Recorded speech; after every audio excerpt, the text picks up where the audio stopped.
Hello everybody, Corey here. In this video we're just going to go over any updates that have happened today from yesterday for the IVs and stock prices and outstanding shares and everything. But as a reminder, I'm not a qualified licensed investment or financial advisor, and I just gather the data and present it to you hopefully in a manner that is understandable for everyday people like me. Anyway, YieldMax ETFs are extremely risky. You can see the risks below, and they are defined on their website. So again, this is just data. There is no me just guessing numbers or anything. This is data out there, and there's no guarantee that the estimates are going to be near these numbers. However, this is done based off of how last month and it turned out. But if you haven't seen the initial video, or even last time, because this is similar to last time, even though it's not 100%. Just go back and watch the initial video for this month. It'll say initial at the beginning versus an actual date that goes more in depth, and you would just watch through the first ETF as I explain it. And then that's pretty much it. But anyway, we're going to jump on into this and try to get through this fairly quickly, I hope. But we have AIYY. The outstanding shares this week have jumped up 75,000, which is about an extra 3%.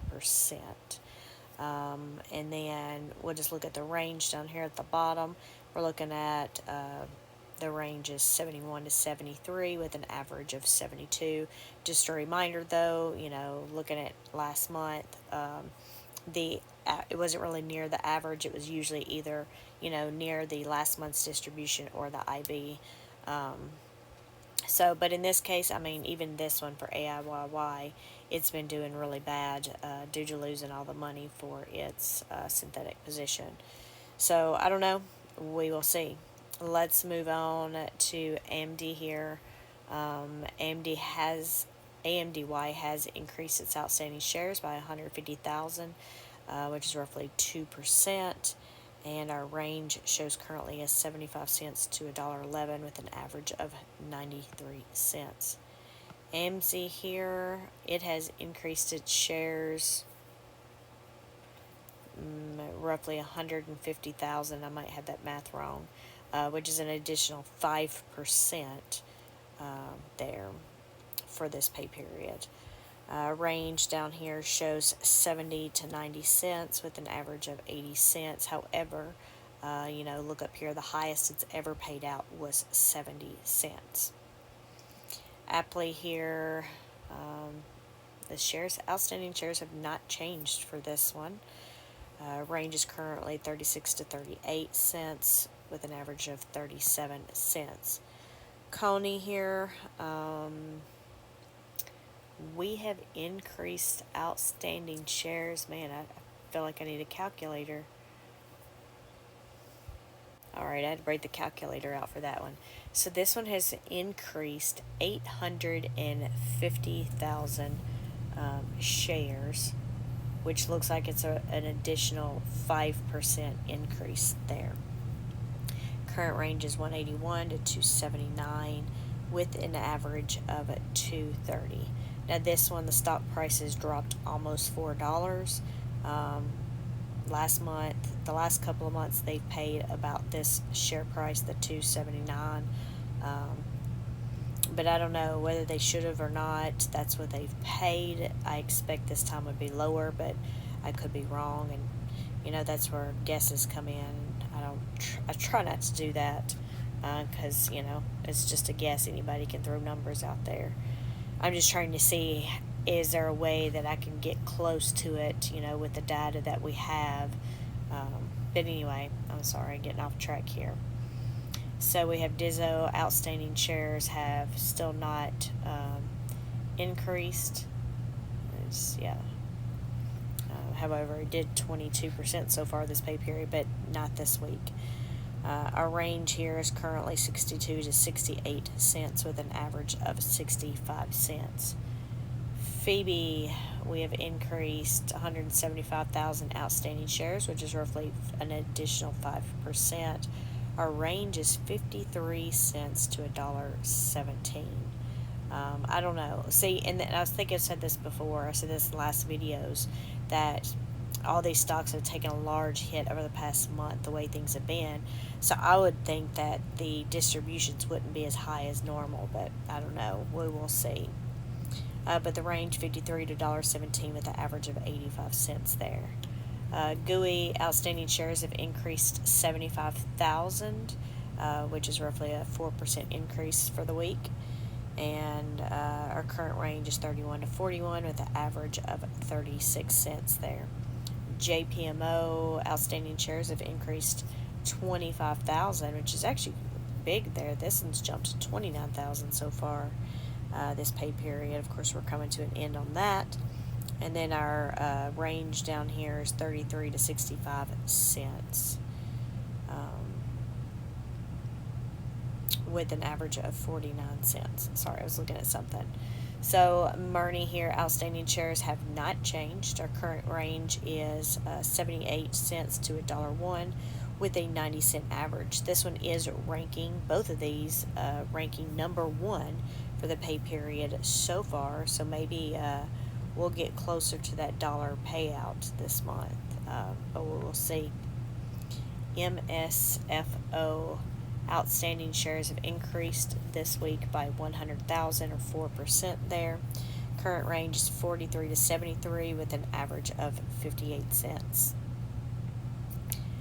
And then we have Misty here.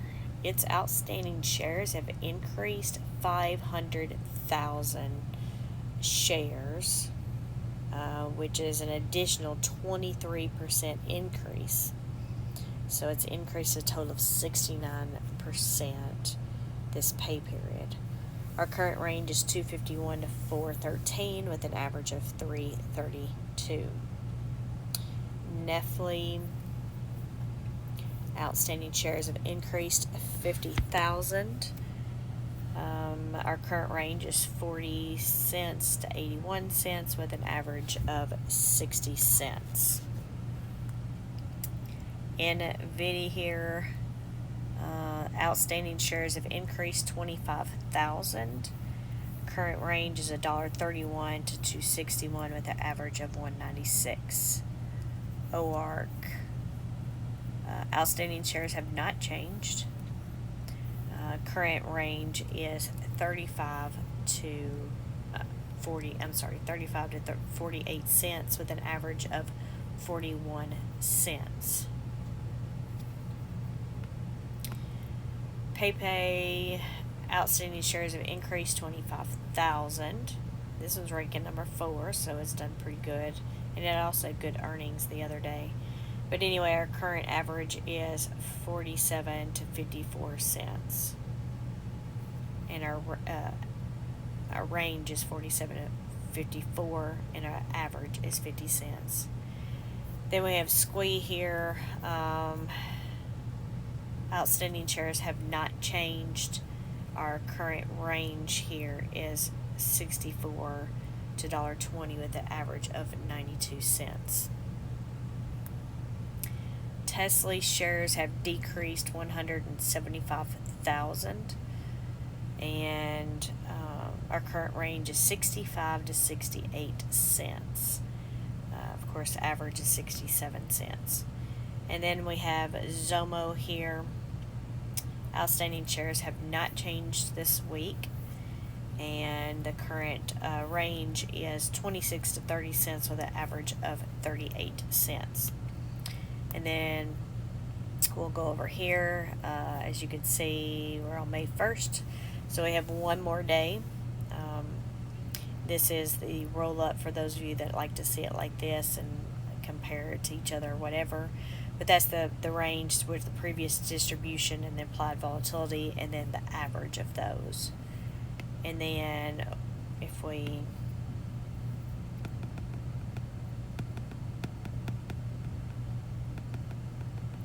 way over. All right.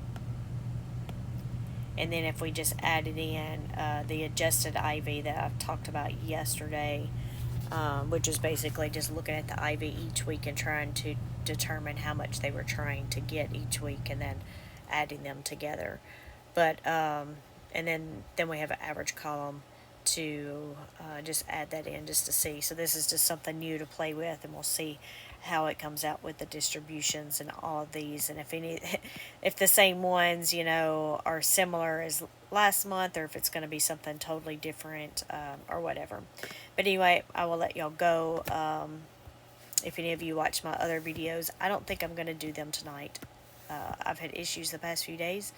I'm just extremely tired, and I don't. You probably noticed it in this video, but yeah, I can barely keep my eyes open here.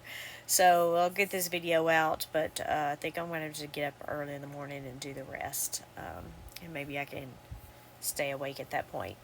But anyway, y'all have a great day tomorrow,